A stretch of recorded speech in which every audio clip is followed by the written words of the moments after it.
Welcome to the 700 Club. Thank you so much for joining with us. Today we go to Israel, and terrorists in Gaza released yet another hostage video. The 28-year-old captive's family say they are encouraged to see him alive. They're also pleading for absolutely everything to be done to bring all the hostages home. Meanwhile, Israel is still investigating a huge fire that killed dozens of Palestinians after a targeted bombing in Rafah. CBN Middle East correspondent Julie Stahl has more. Palestinian Islamic Jihad released the latest propaganda video of a 28-year-old Israeli-Russian hostage. My name is Alexander Turpanov. Israeli citizens who are protesting. In the coming days, you will know the whole truth of what happened to me in Prisoner Square in Gaza. I'm asking you to be patient. Turpanov's mother, grandmother, and partner were all kidnapped on October 7th and released during the November exchange. Seeing my Sasha on television today is very heartening, but it also breaks my heart that he has been in captivity for such a long time. I appeal to everyone, to all decision makers, please do everything, absolutely everything, to bring my son and all the hostages home now. My dear Sasha, we are waiting for you to come back to us, and we are making every possible effort to ensure it happens soon. Israel reportedly has given mediators a new proposal for a hostage deal. The stumbling block has been Hamas's demand to remain in power in Gaza and demand a complete Israeli withdrawal. Pressure is mounting on Israel after dozens of Gazans died after an airstrike on two Hamas leaders in Rafah. The IDF revealing what it knows so far about the bombing and subsequent fire that spread to a safe zone for civilians. This is a devastating incident which we did not expect. We're investigating what caused the fire that resulted in this tragic loss of life. The IDF said the strike was nearly a mile from the humanitarian area, with small warheads that couldn't have ignited the fire. We are looking into all possibilities, including the option that weapons stored in a compound next to our target, which we did not know of, may have ignited as a result of the strike. The U.S. is taking flack for not pressuring Israel to stop its operations in Rafah. The U.S. says Israel has a right to defend itself, and there's no U.S. policy change toward the Jewish state. If you think Hamas is just gone, they're not gone from Rafah or from Gaza. And if you think they've abandoned their genocidal intent towards the nation of Israel, think again, they haven't. So Israel has every right to not want to live next to that kind of threat. And yes, we're going to continue to provide them the capabilities to go after it. Meanwhile, the U.S.-built humanitarian pier is in need of repair after parts of it broke off in stormy seas and washed ashore on the beach of the Israeli port city of Ashdod. Julie Stahl, CBN News, Jerusalem. Well, my congratulations to our administration for finally calling it for what it is. Hamas is genocidal. They are dedicated to the elimination of the state of Israel. To think that you can come to a peace treaty with them and have them remain in power and Israel somehow seem safe again, no. Their pledge, their founding document is quite clear. They want to wipe Israel off the map. They do not recognize Israel. They do not recognize international law. They don't adhere to any treaties on what should be proper conduct in a war. They've proven it again and again and again. We need to pursue them until they no longer exist. They're no longer in power. In other news, a controversial pandemic treaty promoted by the World Health Organization is now on hold. John Jessup has more on that story from our CBN News Bureau in Washington. John? That's right, Gordon. WHO leaders could not agree on the treaty that would increase its emergency powers in the event of another global health crisis. Officials say it could be 2 years before they reach an agreement on the document. It was billed as a way to prevent, prepare for, and respond to another worldwide pandemic and ensure that poor nations get the same level of health care as richer ones. Conservative policy leaders warned the WHO was too submissive to China in the early days of COVID, noting that it accepted on face value that COVID could not be transmitted by humans and that its spread was under control. Others warned the treaty threatened U.S. sovereignty by putting health policies under WHO control. Well, the hush money case against former President Donald Trump goes to the jury today. Attorneys gave their closing arguments Tuesday inside a Manhattan courthouse after 5 weeks of testimony. Prosecutors argue Trump falsified business records to cover up an affair with adult film actress Stormy Daniels before the 2016 election. The defense attacked key witness Michael Cohen, who says Trump ordered him to pay Daniels $130,000 in exchange for her silence. Outside the courthouse, Trump blamed President Biden. This is all about Biden. Can't campaign, so he's trying to injure his opponent. They're trying to hurt the opponent because they can't win it fair and square.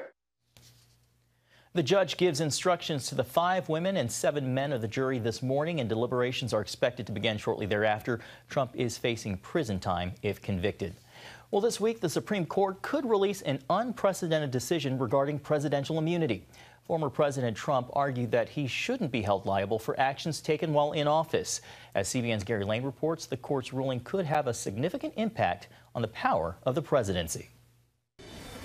The nation stands at a crucial moment regarding presidential immunity, especially since this case involves former President Donald Trump, who claims he acted in his official duties as president on January 6th and is immune from prosecution. Regardless of what the court does here, the decision that they hand down is going to have a significant effect on executive power moving forward. That's because of the possible impact on past presidents. For example, a ruling that presidents do not have unlimited immunity could mean the potential for former President Barack Obama to be held liable for ordering the assassination of Osama bin Laden. The same could go for George W. Bush for his role in the Iraq War and execution of Saddam Hussein, and Bill Clinton for the bombing of a Sudanese pharmaceutical plant. Recently, I spoke with Cedarville University political scientist Dr. Caleb Smith about the case. It may come down then to official acts as president and unofficial acts as a private citizen or presidential candidate. So how do we decide? Who decides what is official and what isn't? So the clearest place to go to decide what's an official act and what's not would be the Constitution itself. Now, it's not going to be an exhaustive list, but when we're seeing the president execute powers that are listed there in Article 2, so for example, something like the commander-in-chief power or the power of appointment, those are presidential powers that are recognized and that are authorized by the Constitution. And it's difficult for me to imagine that the president can be criminally charged simply for exercising those kinds of powers. Bradley Jacob, Associate Dean at Regent University Law School, says courts have already established a legal precedent on civil immunity for presidents. You can't get damages from a president because of his decisions. And I'm not sure that any of those other issues violated the criminal law, because if you're in a military situation, the president has quite a bit of flexibility as commander-in-chief. And throughout the whole history of the world, presidents, kings, executive leaders have ordered military actions that have caused their own people to die.